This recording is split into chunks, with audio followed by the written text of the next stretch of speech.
Welcome back to our series on the uniqueness of the Gospel of John. This is the sixth lesson in our series stating about how the Gospel of John is very unique in what it's doing. If you've been following along with us, you know that we have chosen certain statements from John's Gospel that illustrate what is said in John chapter 20, verses 30 and 31. I begin each session with this because it's so important in as John carries out his Gospel. We find here as John closes his book, he says, "And many other signs that Christ performed, they're not written in this book, but these are written so that you might believe that Jesus is the Christ, the Son of God, and that through him you might have everlasting life." Now, in the previous lessons, we've tried to show that John chose his signs in such a way to bring about the belief in the people. He wanted them to believe in him as God's Son. Each lesson is about 25 minutes in length. Hope you go along with us and follow along.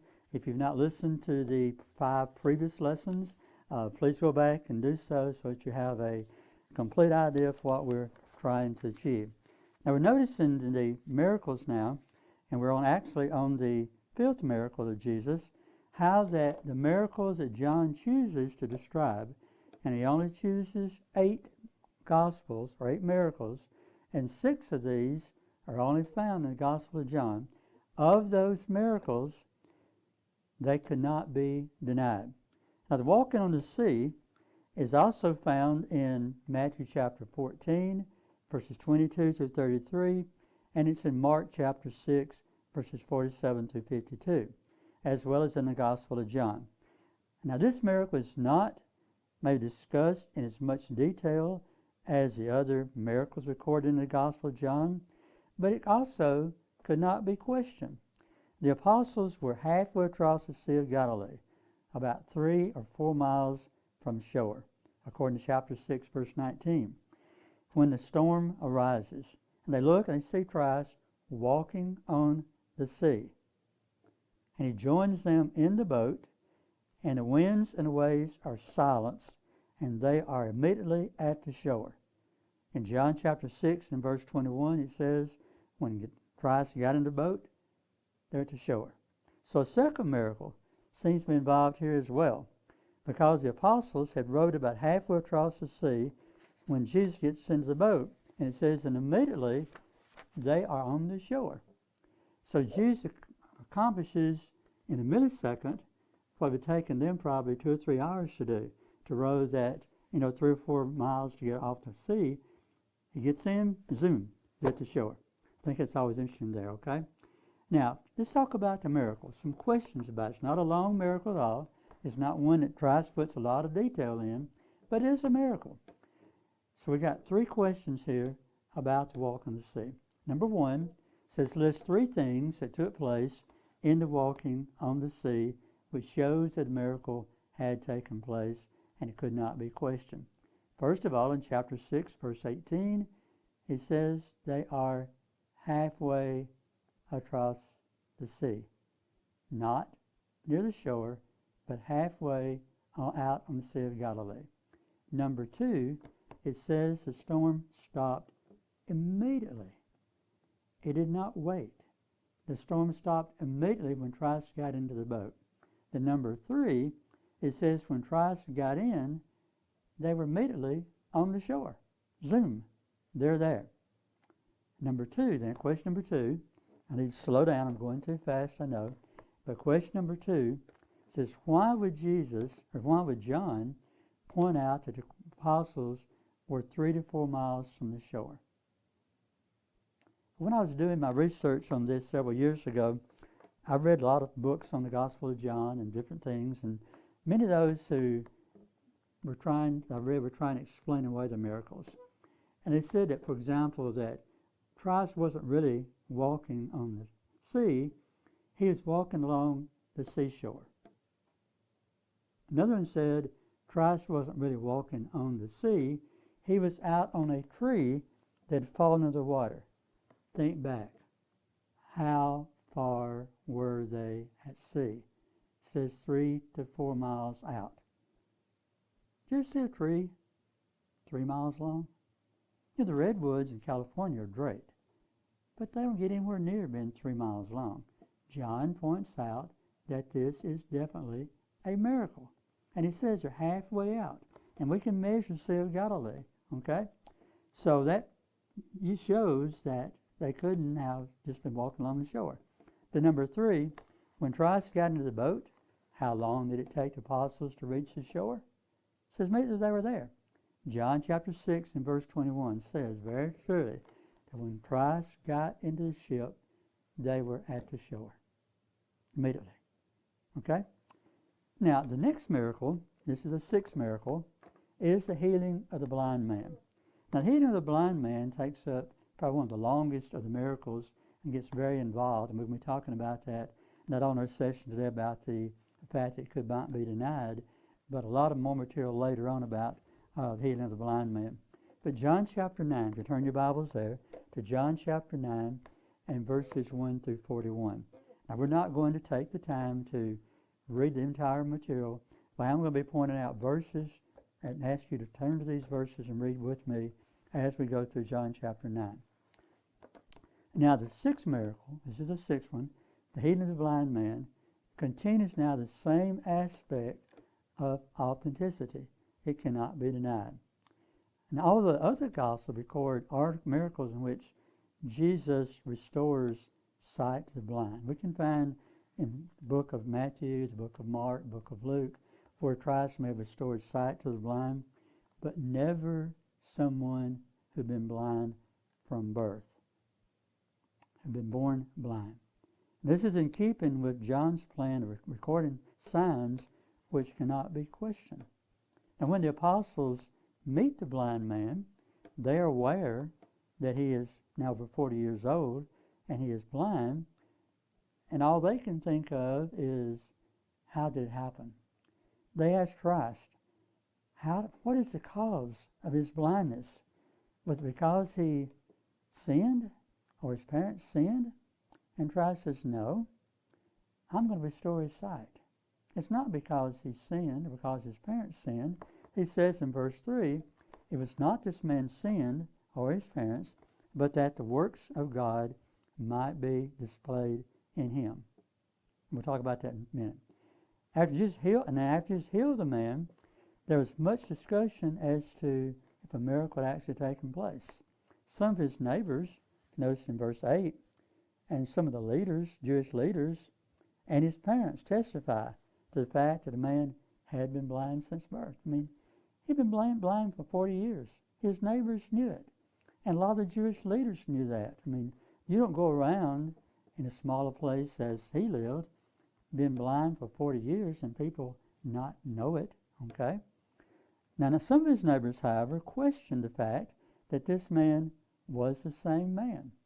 In John chapter 9, verse 9, they say, is this the same man that we know? Is he really the same person? But in fact, he is. He's not someone that, someone tried to bring in under false pretenses and try to fool the people. One of my friends, when I was teaching school, had a twin brother. They're identical twins. And he enjoyed sometimes when his brother would come down to visit to have him go into the classroom, and the students would start talking to him, and he would start telling things that their regular teacher had never told them, and they thought, who is he? What's going on? But he completely fooled them, okay? But this wasn't the case here. The man's parents, even under threat of being removed from the synagogue, verified he was their son and that he had been blind from birth. Excuse me. This is not some man that Christ had brought into the town in an effort to deceive the people. He had been blind from birth, and everybody knew it. And neither was it a blindness that resulted from some illness that might be temporary. And we know of a case in which maybe somebody's had a blow to the head and they have temporary blindness. But this man had been blind from birth, 40 years. That's not temporary. And as a man's parents state in verse 20 through 22, we know that this is our son, and he was born blind. But how he now sees, we do not know. nor do we know who opened his eyes. Ask him. He is of age. He will speak for himself.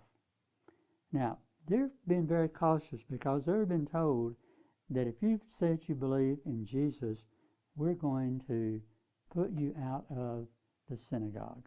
You might think, well, what's the big deal to be put out of the synagogue? Well, back in this time, back in the first century, not only was the synagogue their place of worship, but the synagogue was also their community, their social activities. All the things they did in a social way took place involving their friends at the synagogue. So to be put out of the synagogue meant you were going to be cut off not only from the way to worship God, but also from all of your friends. They could have nothing to do with you. And so his parents say, this is our son. But you ask him how he was healed. We're not going to get involved in that. Now the former blind man also makes a statement to Jewish leaders that is a tribute to their efforts to explain away the obvious. Now they're trying to say, how can you be this person and what's going to happen here? And he says, this is an amazing thing. You do not know where he comes from, yet he opened my eyes. This is not someone that tries to broaden into town effort to deceive the people. He'd been blind from birth, and his neighbors knew this. And neither was it a blindness that resulted from some illness or accident that caused temporary blindness. The man had been born blind, and the miracle could not be denied. Just like the others we talked about, this miracle could not be denied. Let's notice some questions now. I always want to make sure that you're paying attention because, some of you, back in the back of the class, I noticed someone a few minutes ago slipped out their phone, checking their email messages. Don't do that now. Let's pay attention, okay? I'm going to find out. Here we go. Here's our question. Number 1. In John chapter 9, how long had the man been blind? Yes, you're right. He'd been blind all of his life. Not just for a few days, but all of his life. Okay, number 2. Why did the apostles believe the man had been born blind? John chapter 9 and verse 2. Well, back in the first century, they did not have the ability to understand sickness like we do. And since they couldn't understand sickness when a child was born, if he had some deformity, or in this case, blindness like this man, the reason had to be that the man did something himself before he was born, or that his parents had done something. Now we know that sometimes a mother has a problem with the child because of no fault of her own, but sometimes it is a fault of her own because she did sin. Maybe she was on drugs. In fact, not too long ago, there was a lady in our community arrested because when her baby was born, the baby was already hooked on drugs.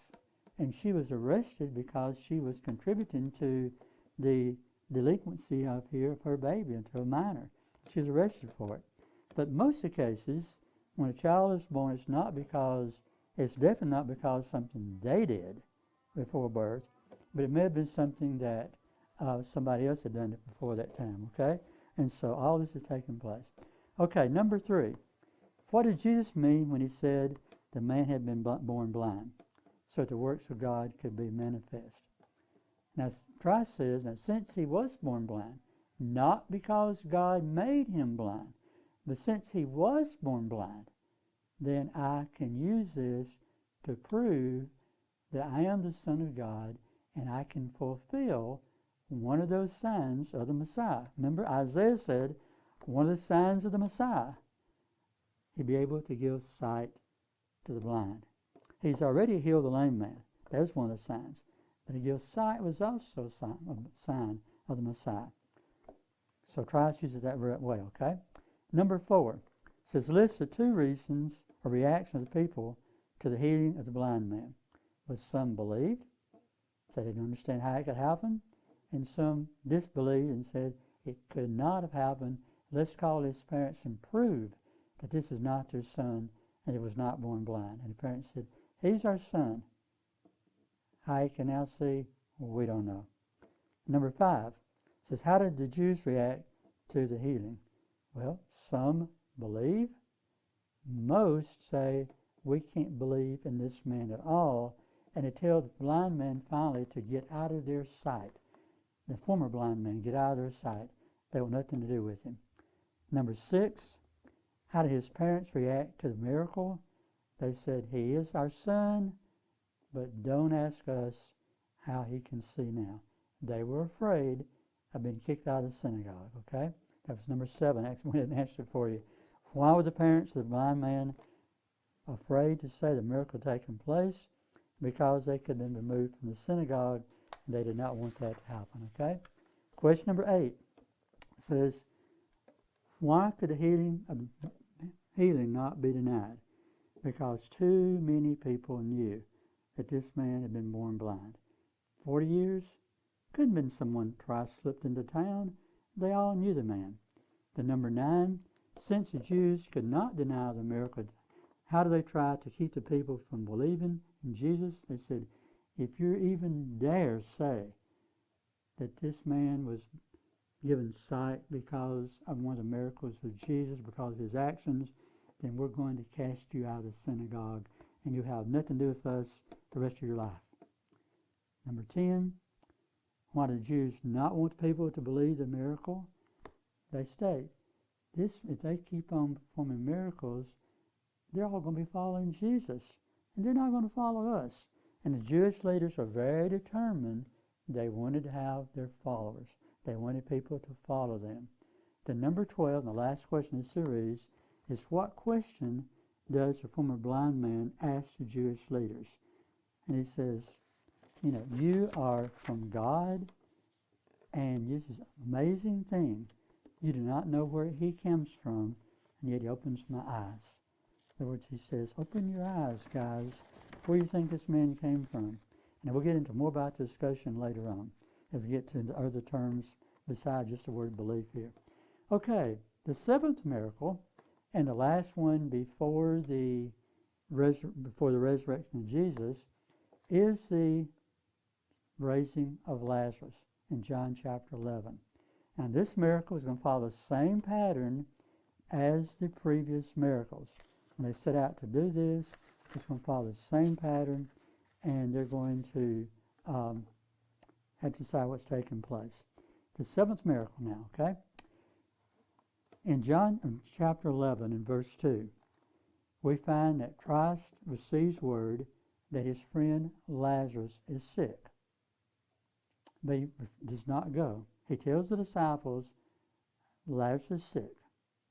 Then he tells the disciples, we need to go see Lazarus. And they say, well, if he's sick, why should we go? Just let him get well of his own. Because they were afraid that if they went, they would be stoned. In chapter 11, verse 8, it says, when the question by the apostles as to why he would risk their lives by being stoned, if they returned to Bethany, he says, if Lazarus only is sick, and Jesus states, he has died. And for your sake, I am glad that I was not there, so you might believe. Now, according to Jewish belief, a person might appear to be dead for 3 days, but to stay dead in the tomb for 4 days was more than a person would do, could handle.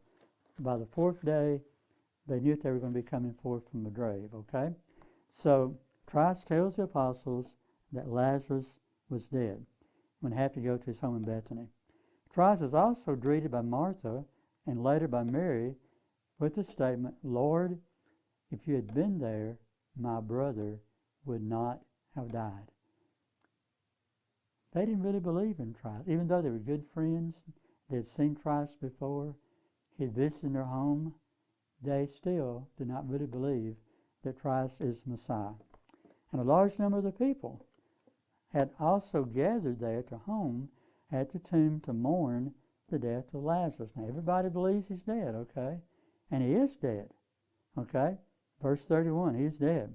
And as further proof that everyone believed Lazarus was dead, Martha asked them not to open the tomb. In verse 39, she says, Lord, by this time there will be an odor, for he has been dead for 4 days. So the actions of Jesus, the Jewish leaders, support the fact that a miracle had taken place.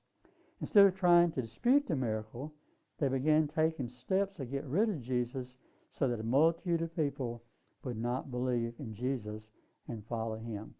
And they realized that this miracle could not be denied. Okay? In John chapter, verse 47, Caiaphas, the leader of the Jews, says, this man must be killed. It's expedient that one man die for the sake of the nation rather than all of us perish. So they really question what's taking place, okay? So let's notice now some questions on the raising of Lazarus, okay? Number one, how long had Lazarus been dead or been sick before Christ went to check on him? 3 days, okay? Now that's important. 3 days before he goes, okay? Number two, why did Christ not go to Bethany as soon as he learned that Lazarus was sick? Notice verse 4.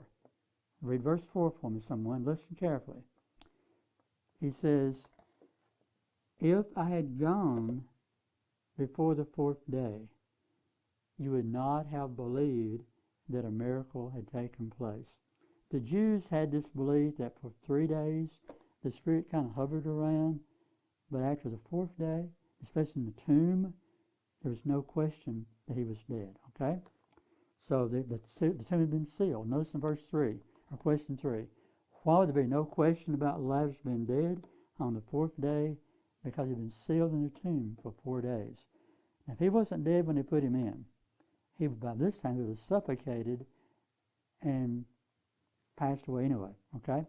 Number 4, why did Christ tell the apostles that he was glad that he waited about going to check on Lazarus? Notice verse 15. It's to help strengthen their faith in him. He knows what's about to happen. He knows what's about to take place in his life, and he's got to get their faith as strong as possible. Number 5, how does the reaction of the apostles to Jesus' statement that he was glad he had not waited show the lack of faith on their part? We notice in chapter 11, verse 12 and verse 16, they say, but Master, if he's sick, why should we go disturb him? And finally say, okay, if you're going to go and be stoned, we'll go with you and be stoned also. They just couldn't conceive the fact they're going back to the town where they might get in trouble, okay? It shows a lack of faith. They didn't believe that Christ could protect them, you see. The number 6, did Mary and Martha believe that Lazarus was dead? If you notice verse 21, Martha says he is dead. Verse 37, Mary, who's not there the first time, says, Lord, why didn't you come sooner? Our brother would have lived, but he's now dead. Number 7, how do we know that Mary and Martha lacked faith in Jesus? You look in verse 22, verse 24, verse 32. All of these verses show their lack of faith. We learn here that they say, yes, Lord, he'll be resurrected in the last days. And Christ says, no, I can do it now. And then one said, Martha says, please, Lord, don't open the tomb. He will be stinking. And she did not want the odor to come out on her friends. To her, Lazarus was gone. His body decayed. But Christ, of course, knew better. Question number 8. When Christ went to the tomb, how does Martha and Mary show a lack of faith? Just talked about that, excuse me. Number 9. Since the Jewish leaders realized that they cannot deny the miracle, how do they react to the miracle? By verse 47 and verse 53, they said, we've got to stop this man some way, or everyone is going to believe in him. We've got to stop him. And that's where Caiaphas steps up and says, it's better that one man die for the nation than the whole world to perish. This is the end of lesson number 6. Hope you've enjoyed it, gotten something out of it, and be ready for lesson number 7 at a later time.